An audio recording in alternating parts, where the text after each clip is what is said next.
మొదట 3 నెలలు pregnancy confirm అయింది అని ఎవ్వరికి చెప్పకూడదు. ఎందుకో తెలుసా?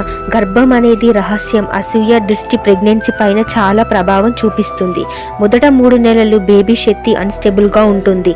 స్ట్రెస్, దృష్టి దోషణ లాంటివి నెగిటివ్ వైబ్రేషన్స్ బేబీ గ్రోత్ని డిస్టర్బ్ చేయగలవు. 3 నెలల తర్వాత పుంసావన సంసారణ చేసి పాజిటివ్ ఎనర్జీ వస్తుంది అని మన పురాణాలు చెప్తున్నారు.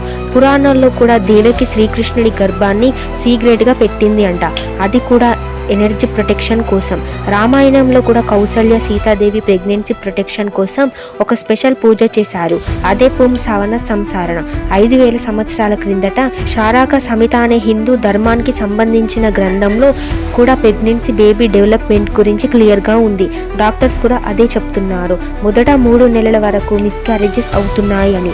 దానికి కారణం మనకి తెలిసిన stress, tension, unhealthy life style. మనకి తెలియకూడదు ఏంటి అంటే పబ్లిక్గా అనౌన్స్ చేయడం వల్ల మెంటల్ ప్రెషర్ పెరిగిపోతుంది. మనకి తెలియకుండానే మన చుట్టూ చాలా వరకు కన్ను దృష్టి లాంటివి గర్భం పైన పడి మిస్క్యారేజెస్ అయ్యే ఛాన్సెస్ ఉంటాయి.